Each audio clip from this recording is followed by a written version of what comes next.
What is up, everybody? Welcome to episode number 7 of Nerd Informants. Josh Grisham asking you one question. What you gonna do, brother? What you gonna do when Nerd Informants runs wild on you? I don't know what I'm gonna do. What are you gonna do? Should we flex? Should we flex it out? Okay, anyway, Hulkamania is running wild. No, wait a minute. Is it Nerdamania running wild? Nerdamania. I like that. You had that thing going on there. Yeah. That's very slick, man. I've been working out. You've been working. It shows. Yeah. Here we are, man. Episode number 7, and I tell you That's what, right. it's a big weekend for Nerd Informants. I mean, It is. obviously, there's lots of movie news out there, my friend, but there is also a lot of video game news. It is So much. E3 weekend. Man, you are Woo! having a heyday. Oh man, I am totally having a heyday. I am in like video game heaven. Let's just put it that way. How Yeah. cool is that? Yeah, You love that, do you? I do. Oh, I do. And man.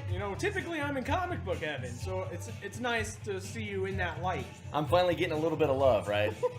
Man, it's about time. Let's just put it that way. But now, E3 is kicking off this afternoon. Of course, that is on Pacific Standard Time. We are in the Central Time Zone, so we got just a couple hours to wait, and it all kicks off with EA's conference. We're going to be covering that, letting everybody know out there when the conferences are going down. The biggest games in the industry are getting a chance to show off. We're going to see just how big the remainder of 2016 is going to be, and just how good 2017 could be for gamers. It's E3 weekend, and Nerd Informants is right smack dab in the middle of it all. Boop, in the middle. Boop. No, you're supposed to do that whenever you punch somebody in the nose. Oh. Boop. Boop. See? I mean, you got it. You're with me. Man, we got a lot to get to. We got a lot to cover, man. And I've come loaded for bear, buddy. Because I tell you what, All right. prepping for this weekend's show, buddy, let me just say, there is so much news out there for you and I to cover. It's a lot of it. I went out. I took one for the team, and I actually went out there and I saw The Conjuring Part 2. You did. I did. Wow. And let's just put it this way, good sir. I had to basically go out there and I had to change my shorts. I did. I had to change my shorts. Is it that horrifyingly I awesome? I had a mess. I had a mess. I messed myself going up there to go see this movie. But I'm going to render my verdict here on the show. Normally, like Tim and I would get a little bit on the fancy side, and we go out and we do these review specials outside. But I got to give The Conjuring 2 its due right here on this week's show. It is episode 7 of Nerd Informants. Buddy, okay, let's just put it this way. This story, The Conjuring Part 2, reunites Vera Farmiga and Patrick Wilson as Ed and Lorraine Warren. Okay. Demonologists, world-renowned, and of course everybody was skeptical of them in the cases, obviously. The film picks up with the remnants of the investigation of the famous Amityville house. You know the Okay. Amityville horror, do you not? I've heard of it, yes. 112 Ocean Avenue, synonymous with high hopes. The DeFeo family, the murders that took place in that home, and everybody was wondering if Ronnie DeFeo Jr. was possessed by the devil, or it was just a crime. What was it? But the film picks up with a premonition that Lorraine picks up in that house.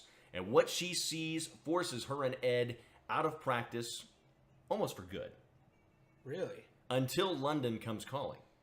And, as a matter of fact, this case that they go and take on over in England was one of the most documented paranormal cases in history, revolving around the Enfield poltergeist and subsequent possession. There were audio recordings. There were pictures.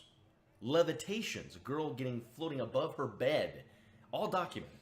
Wow. And Ed and Lorraine Warren go in, and the story revolves around the case filing and, of course, their help of the Enfield poltergeist. Now, James Wan, let me just put it this way to you. James Wan knocked it out of the park again. Again? One of those sequels, and everybody was like, oh, I don't know if he's going to be able to sustain the momentum. We don't know if the film's going to be any good. But he pulled it off. So, Nerd Informants can proudly tell you that The Conjuring 2 is worth your dollar. It is worth your time. So go out there and check it out. You're going to have a blast. Steady camera shots, building suspense. The audio is there, and the story top-notch all the way through. So again, I can't wait for The Conjuring Part 3. And James Wan better be directing it. But again, I'm going to give it a solid and sound 8 pocket protectors out of 8 pocket protectors. Really? Nerd fresh, friends. Nerd fresh. What do you think about that? You gonna go check it out now? Excited. You got my recommendation? You got me excited. I really did enjoy the first one. Of course, Patrick Wilson is one of my top 10 actors, to say the least. Without a doubt, he's definitely up there. And so I'm really excited to see his success in Hollywood, of course, but and I will definitely be going to check that out. So if anybody wants to go check it out with me, let me know. He's probably going to be able to talk me to go back into it because the film is that good. I would go back and see it a second time. The Conjuring Part 2, it is now in cinemas right now. You can go check it out for yourself. Revolves around the Enfield poltergeist reuniting Vera Farmiga and Patrick Wilson as the Warrens. They take on the ghosts because, quite frankly, I wouldn't. I'd be running the opposite direction. True story. Yeah, who are you going to call? Not Tim and Josh. Nope. Okay, now, buddy, I got to turn it over to you because you were actually in awe, and you might actually still be in awe right now about J.K. Simmons. Yeah. Why are you in awe of J.K. Simmons? What did you see? All right. Well, first of all, I got to give a major shout out to my good college buddy David Long, who brought this to my attention late last weekend after we'd already recorded the show. He sent me an image, and it took my eyes a while to adjust. But J.K. Simmons has gotten ripped. Okay, ripped? The man is like he was leg day and he ripped his butt. As in, he's been doing leg day, arm day, chest day, stomach day, head day, ear day, finger day for like the last few months since they announced that he would be the upcoming Jim Gordon in the Justice League's movies and the Batman movies. So the man that we know from the Spider-Man trilogy, J.K. Simmons, he is now moving on to the Batman, Justice League, DC Universe, and he is ripped. Like 61 years old, and I am jealous of the body of that man. You're a little on the jelly side, right? I am. But he's sporting the Jim Gordon mustache. He's got all this awesome veins popping out of his arms, and like he's being trained. He's being trained by an ex-Marine, from what I understand. Oh, well, no wonder. So, I mean, he is really going to be bad A in the upcoming movie, and I'm really hoping that with him getting all this bulk to him, that he's not just going to be Gordon who stands off to the side and lets Batman handle things. I'm really hoping we get to see a Gordon that jumps in the action, that is right there with the Justice League when they need him for whatever role he's going to be playing in these movies. If they put Commissioner Gordon in battle mech armor, I think I'm going to be a little on the disappointed side. Oh, hey, we got to see Gordon in the Dark Knight trilogy. He was in the Batmobile, and that was a big one for audiences. Yep, so, Gary Oldman. So maybe we'll get to see that next step might just be a bat suit. So who knows? Man, who knows? Just make sure Barbara Gordon is in the movie, please. Thank you. I mean, can we make that happen? Yeah, can we do that, please? J.K. Simmons looks great, but let's put his daughter in the movie as well, because she's incremental, and everybody knows what I'm talking about when I say put Barbara Gordon in the movie. If you're a nerd, you know exactly what I'm talking about. Yeah. That's not all the movie news, because you brought this to my attention. I mean, obviously we know that John Boyega is a very busy guy. He's currently shooting and almost wrapped, if I may say so, on Episode 8 for Star Wars. That's right. But that's not all he's doing. What did you catch him doing? That's right. This past weekend into the start of the week, he announced on his social media pages that he would be taking a role in the upcoming Pacific Rim 2. Pacific Rim, I should say, why is that so hard for me to say? Pacific Rim 2. It was hard for me too. Kaiju Boogaloo. Yeah. That's what I would like to call that.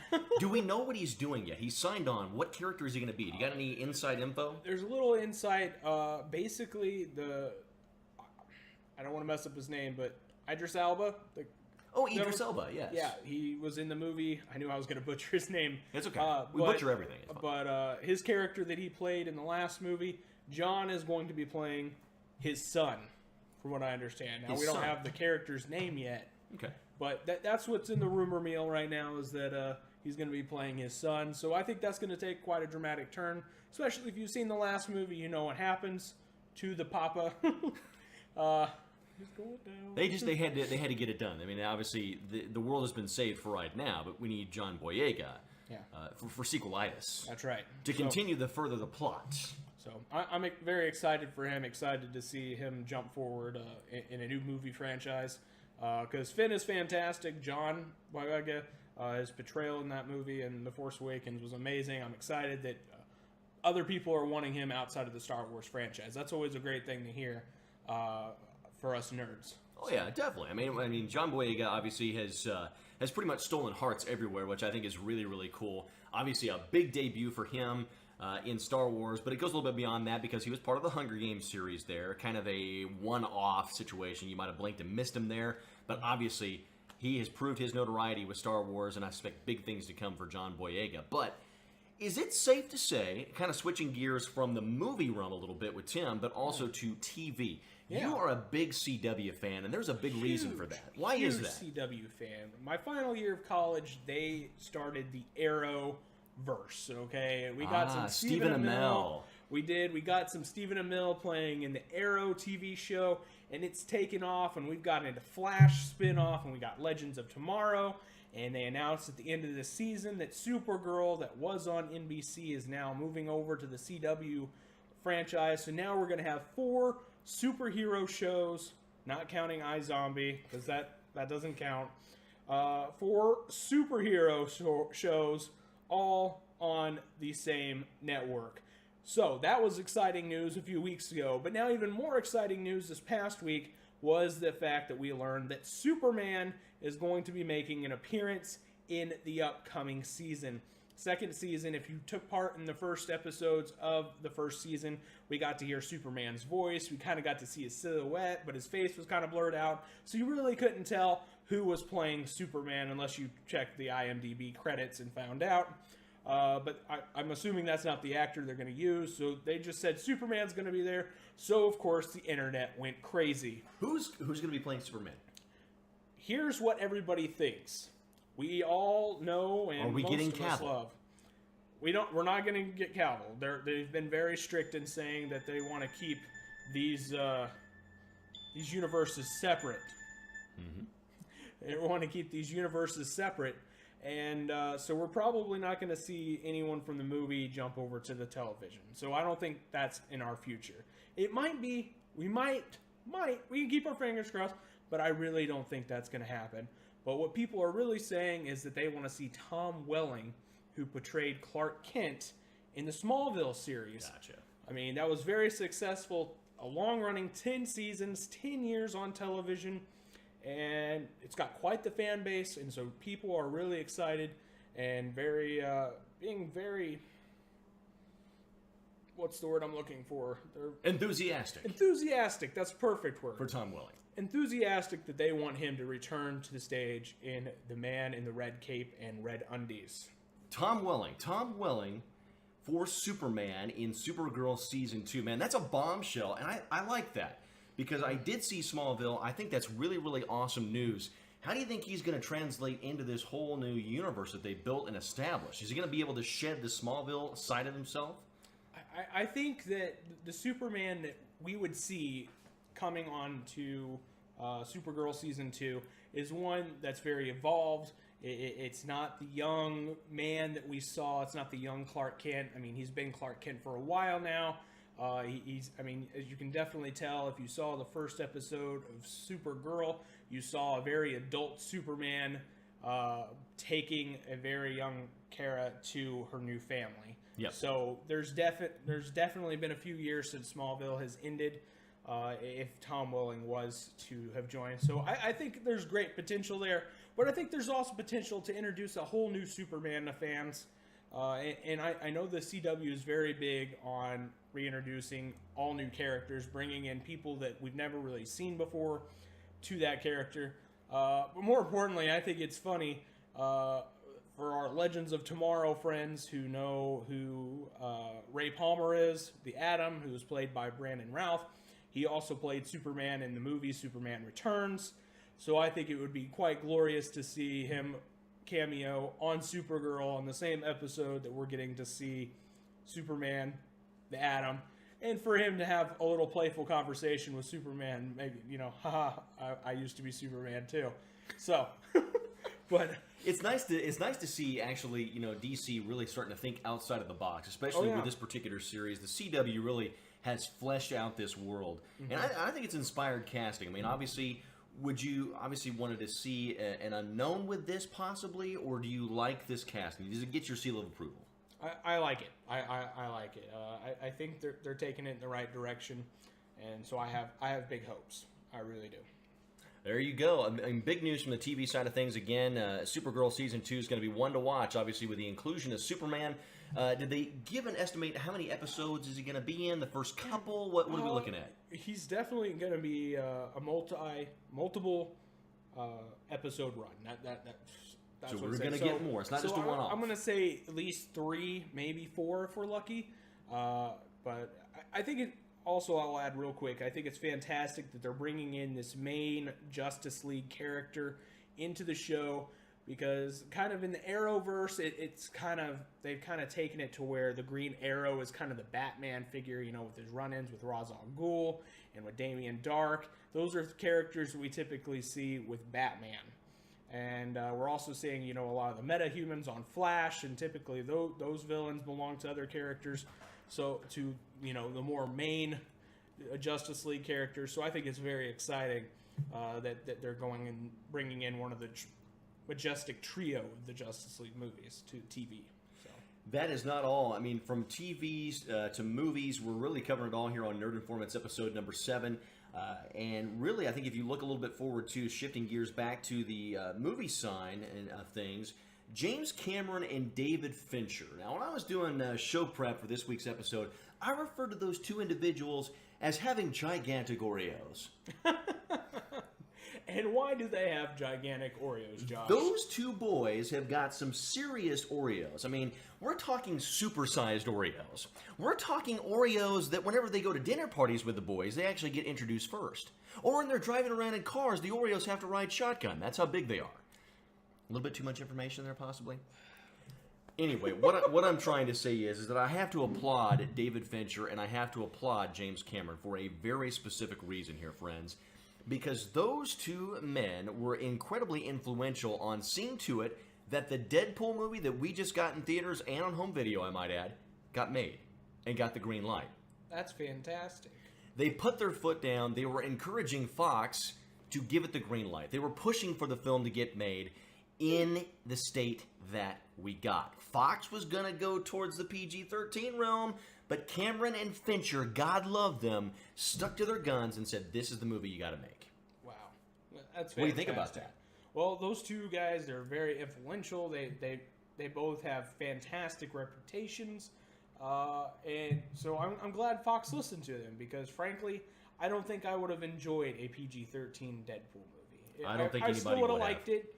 Deadpool's my number one superhero, but I still think that I would not have joined it as much without the R rating. So thanks, guys. I really appreciate that. It means a lot. Definitely got to say thank you to those two guys, because I tell you what, that's putting yourself out there. That's fighting against the establishment, if you will, and saying, hey, would you please just go ahead and make this movie and make it great? And that's exactly what we got in theaters, and it really translated incredibly well. John Williams, epic composer. I mean, that is an understatement right there. He is the man. He is also a very busy man, if I may say so. And there's a good reason for that, because right now, he wants to score a lot of different things. Yeah. We know that he is actually scoring Ready Player One. That's from Steven Spielberg. He also has been announced most recently that he is going to be scoring Indiana Jones 5. Really? Yes, in That's Indiana. Fantastic. I'm hoping Harrison Ford makes it that far, because the movie's coming out in 2019. I'm really worried about that one.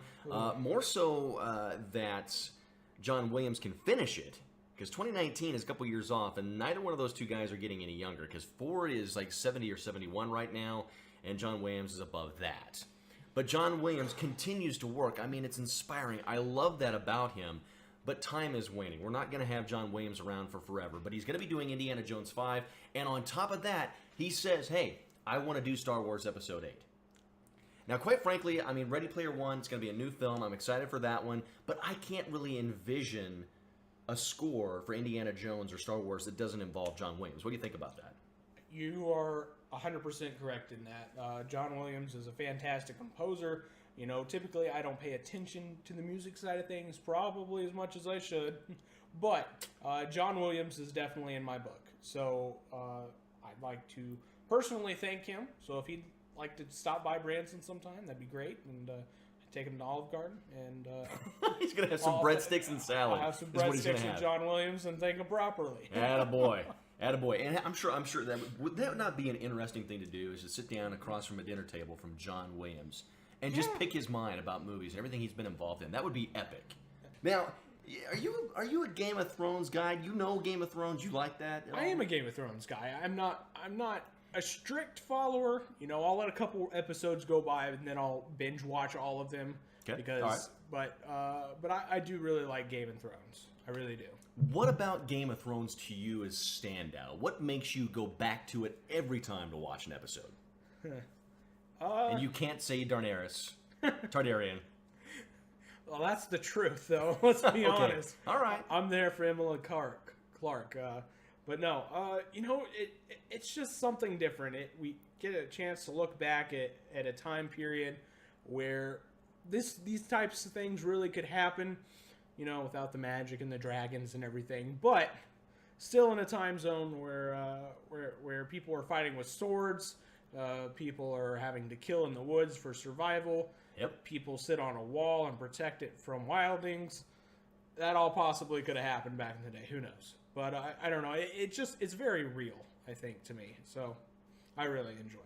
Real is good. Real is good. I've got some news you might like. Now, obviously, Tim Church is an avid fan of first-person shooters. Tim really excels at that. Tim is amazing at first-person shooters. It's the only thing I can play. And, of course, I'm also a Chinese jet pilot. But, young man, there is an upcoming Call of Duty movie, which is based off of a video game, which means it's pretty much doomed to fail. But Kit Harington is going to be playing the lead in the upcoming Call of Duty Infinite Warfare movie. Jon Snow is going to be in a Call of Duty video game movie. Well, that makes me as giddy as a fat kid in a candy shop right there. Are you sure about that? Yeah. Do you want to rescind that compliment? Because it's based off of a video game, so it's automatically doomed to fail, right? There's been no video game movie that's even been remotely successful. I'm looking at you, though. Mortal Kombat is one of the bottom. I mean, come on. It's one of my favorite movies. Call of Duty. I'm a huge Call of Duty fan. Call of Duty was super, super big during my time in college. Call of Duty Modern Warfare 2, I believe, was the game to be playing in the 2009 to 2012 era. Yep. If I remember correctly, and that's honestly all I remember playing through college. Oh wow! So a movie Call of Duty based, I think it's going to be a different approach, because once again, it's something that can be set in reality. It's not mythical. It's not, people don't have powers. I mean, it could be a very good military based movie. Where people are, double-sided and not really playing by the rules and whatnot. I think it's possible. I really do. Okay. All right. Now, I mean, obviously, Kit Harington is going to bring a different layer to this. It's going to be interesting to see just how he evolves. Yeah. From what we know, is that he's going to be the main villain. He's going to be a bad guy. So he's not going to be a hero. And to make it even better or worse, depending upon your opinion, Guy Ritchie has also been added to the movie as well to support Kit Harington. Really? Guy Ritchie, of course, you may know him as an ex of Madonna. That might help you out a little bit more. And he's also the incredible director of the new Sherlock Holmes movies with Robert Downey Jr. and Jude Law. That's right. That is your Guy Ritchie. But Guy Ritchie, Kit Harington, tied to Call of Duty, whether we want it to happen or not. More than likely, though, if it's based off of a video game, it's really going to suck. Because if you played Call of Duty, why do you keep coming back to it? You keep coming back to it because it's basically explosion after explosion after explosion. Massive set piece, explosion, massive set piece. There you go. It's Call of Duty. Yeah, I'm excited. That excites me. It really does. Warcraft has just came out. It has. A lot of mixed reviews there. Some people are loving it. Some people are hating it. There really doesn't seem to be any in between there. Yep. But I think Call of Duty, like I said, since it's it could be set in more of reality. I really hope they don't bring magic into it, because what magic in Call of Duty? Really? So let's hope not. I mean, I hope not. My toes are crossed right now. I'm wearing flip flops so I can prove it to y'all. But no, we don't need to see that. We don't need to see magic in it. So if they can put it set in reality, more military movie. Kit Harington, being the bad guy could definitely make some potential moviegoers show up for that theater performance. That is true. It's going to be one to watch. Again, Kit Harington, Guy Ritchie in the new Call of Duty movie. Moving forward, we've got the weekend box office. We got the weekend box office tally for everybody out there. And even though it's doing incredibly well overseas right now, I'll be talking about Duncan Jones's Warcraft movie, which is on my watch list. I'm assuming it is on yours as well. It's doing well overseas, but it incredibly tanked here in the U.S., which means nobody went and saw it. Well, some people did, but it did not do well at all. Number one movie at the box office this weekend was The Conjuring 2, as viewed by Nerd Informants, and it gets our seal of approval, 8 pocket protectors out of 10. It dominated the weekend box office, and it racked up an impressive $40.4 million. So it topped Warcraft, and it topped Now You See Me 2, which was the sequel to Now You See Me. Oh. And of course, they decided to throw in some Harry Potter, and even that didn't help the movie take the box office over the weekend. It's upsetting, a movie with Harry Potter, the Incredible Hulk, Lex Luthor, and they still couldn't succeed. Hey, and Woody Harrelson, too. And Woody Harrelson. If you want to reference his Hunger Games character, you can. Mitch. But I'd rather just call him Woody Harrelson or call him his character from Zombieland. Haymitch. But I love Haymitch. Have you ever had a Haymitch?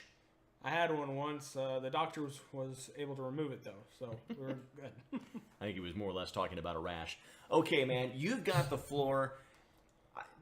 I love Norman Reedus. He is amazing. If Daryl dies, I riot. Let's just put it that way and leave it alone. Yeah. But, my friend, why is Norman Reedus so special to us here at Nerd Informants? Well, earlier this week, Norman happened to make a comment that he would like to play a Marvel character. And when expanded on that, his love for motorcycles, his love for leather, as his character in Daredevil, wow, I almost said the wrong thing. Wow. The Walking Dead, Daryl Dixon. Daryl Dixon. On The Walking Dead, likes motorcycles, likes leather. So the perfect Marvel character fit for him would be Ghost Rider. True. Johnny Blaze. So, makes the deal with the devil to save his father's life. Signs with blood, becomes the devil's bounty hunter. Same story. Now, Nick Cage, I love the first movie. Second movie, pretend like it doesn't exist. Oh, God. But if they wanted to bring Ghost Rider into the new MCU, whether in the movie universe or in the Netflix area, or even as a guest star on Agents of S.H.I.E.L.D., which I think would be incredibly cool. But I'm definitely game to see Norman Reedus as Ghost Rider. Wow. Yeah. And he said, now obviously I would have to amend things here because there's going to be kids that watch this show, I'm sure. Let's just put it this way. His response to playing Ghost Rider was expletive, yeah. Expletive, yeah. That's pretty much Norman Reedus right there. You can use your imagination as to what he really said, but he's stoked about it. He wants to be Ghost Rider, and I think that's a win-win. Yeah. He basically said, leather jacket, flaming head, getting to ride around on a motorcycle. So I think that's a perfect fit, honestly, and they've already started, people have started putting together concept art for that. So go to Google, look at some of that concept art, get behind it. Let's make Norman Reedus the new Johnny Blaze. Yep, it's going to be an exciting time there, and it's going to be one to watch because, quite frankly, it's a mixed bag right now. Norman is getting a lot of support on the internet right now, but he's also getting a little bit of backlash where people are going, no way. And I'm like, I read the backlash, and I'm sitting there going, really? You're telling me there's love out there for Nick Cage? Come on, you got to be looking for something to get the taste of Nick Cage out of your mouth. No. I'm going to steal the Declaration of Independence. I'm Nick Cage. I'm going to steal it. And she's shouting again. Why are you shouting at me? Huh? I mean, I don't understand it. Why are you shouting at me? I'm the devil's bounty hunter. I want to pay attention to the character and not the hairdo. Yeah, that's true. I mean, is that safe to say? Yeah. Yeah, okay. Yeah, I got honestly. you. But just one last point on there. Yeah. Netflix would be the perfect place for Ghost Rider. They're kind of setting this darker tone with Daredevil, Jessica Jones, Luke Cage. We got to see the Punisher, Johnny Bernthal. It's kind of a darker universe over at Netflix. Ghost Rider's kind of a darker character. So I'd really like to see Ghost Rider team up with Luke Cage That's my personal thing. As awesome as it would be for him to be alongside Iron Man and Captain America and Hulk and everything, I really think that his place would fit perfectly on Netflix. Yeah, yeah. I think you look at the characters and the way they're built and designed and everything, and Ghost Rider just kind of fits into a different... It's all one universe, and I understand that, but a different parallel is literally what I would look at it as. I can't picture Ghost Rider being alongside Iron Man, Black Widow, all that stuff. It just doesn't, for some reason, it doesn't fit in my head. Yeah. All right, moving on, man. Dude, I tell you what, we talked about it as we opened up episode 7, my friend. It's a big gamers weekend. It's all about E3. We cannot wait to see the big reveals. We've got our watch list. We know what we want to be looking for. I'm excited about it. We're covering through IGN. I've got it on the computer right now. I've got it on the PlayStation 4 behind us. And we're watching, we're waiting with bated breath and anticipation. Some announcements came out before E3 has formally gotten underway, and obviously one that caught our attention on social media on our Facebook page, but Injustice 2. We got a trailer and we got a gameplay trailer, and my friend, it is looking hot even before it comes out. It looks glorious. What about it? I mean, obviously you played the trailer. I played the trailer several times, actually, myself. Anything stand out in the trailer for you personally as a comic book fan? Well, we're definitely going to get to see some new characters. We got to see a glimpse at Supergirl, which is a first for Injustice. So that's definitely a positive in my book. Apparently Green Arrow is going to be in there, and of course I'm a huge Green Arrow Flash fan from CW, of course. So getting them translated over to the video game. Anytime I can get my Green Arrow in there, because he's sometimes a character that gets left out. So I'm very excited to see some of those secondary Justice League characters being pulled to the front. So that's what excites me the most, is that I can play as Oliver Queen. Well, and I tell you, too, it's a big roster. I mean, there's going to be more reveals, obviously. Some great coverage coming out of E3 for Injustice 2. But again, you talk about it. Tim talked about some of the characters that are in there. Right now, we know of Supergirl. We know of Aquaman, Batman, Superman, Actrocitus, and Gorilla Grodd are all listed. And right now, they're in the trailers. You can go online. You can see them for yourselves. Matter of fact, go to the Facebook page for Nerd Informants. Get all the inside info on E3 and beyond. But Injustice 2 getting a lot of early buzz. Before that, Ubisoft, who many people in the gaming community pretty much suspected Ubisoft to be dead after some really bad press. They took some massive hits for Watch Dogs, most notably, but also for Assassin's Creed, and everybody was ringing the death knell on Ubisoft early on. But Watch Dogs 2 was revealed, and it is official. We're going to be getting Watch Dogs 2 this November in 2016. Surprisingly, it does not look like a complete and utter mess or a big steaming pile of crap, which is what the first Watch Dogs was. There you go. How you doing? Just saying right now.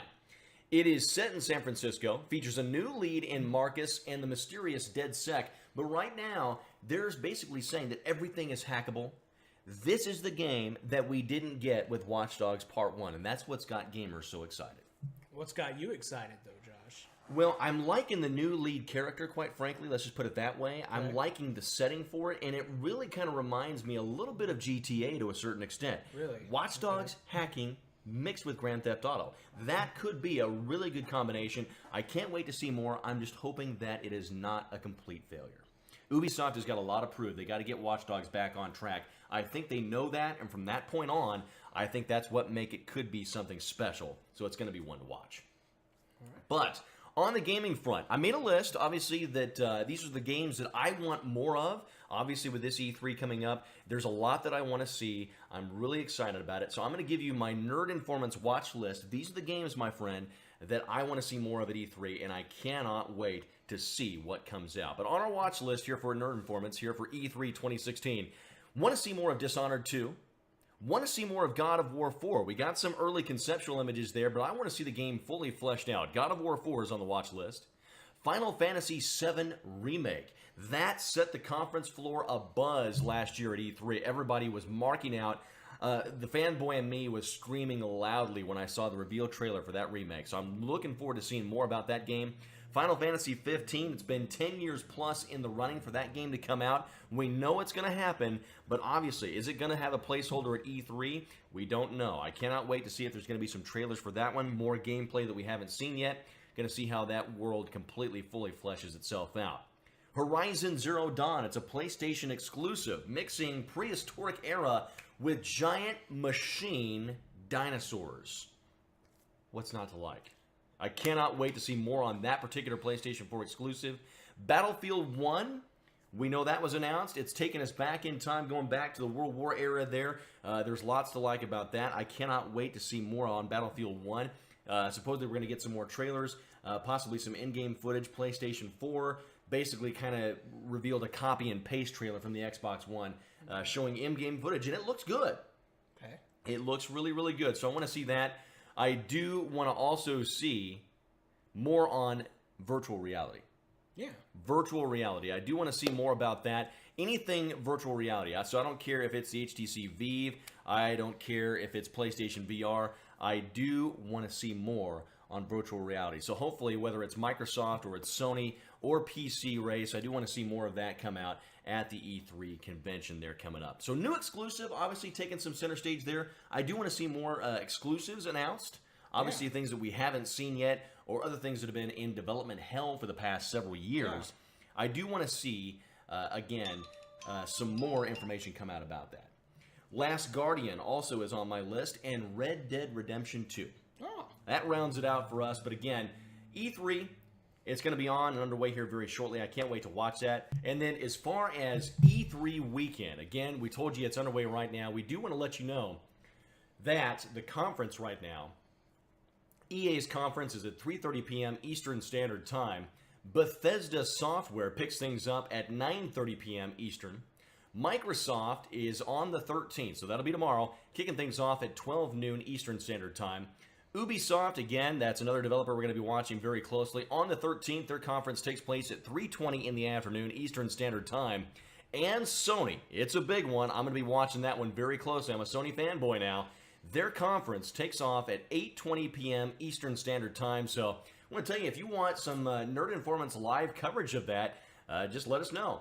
You can hit us up on the social media, Facebook, subscribe to us on YouTube, and you just want to tell Tim and I what you want to see. And we could actually come back and do another special episode this Monday night watching E3 coverage. We'd be happy to do that. Let us know what you want to see. But again, Tim, I tell you what, man, this wraps up episode number 7 for us. Where can they find us online? How can they connect with Nerd Informants? All right, it's very important. You listen very closely, because I've got to tell you something very important. Facebook, Nerd Informants. Like us. Twitter, Nerd Informants. Follow us. YouTube, Nerd Informants. Subscribe to us. Make sure you comment. Make sure you tweet at us. Make sure you leave your post. We want to hear from you guys. We want you guys to hang out with us. We want to cover the things that you want to be covered, because that's what we're here for. We want to inform you on the latest in nerd culture and everything that you want our opinions on as well.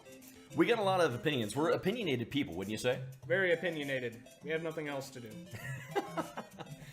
Well, I tell you what, friends, find the nearest sewer drain, hop right into it, collect your 1-Up and your Fire Flower and beyond. We will see you again for the next episode of Nerd Informants. It's going to be, by my math count, it'll be episode number 8. And Tim and I will see you on the other side of E3 2016. As a gamer, a lover of movies, comics, and collectibles, my friend. That's right. It's been a great episode. So good. Level up, everybody. Tim Church and I, we will see you in episode number 8.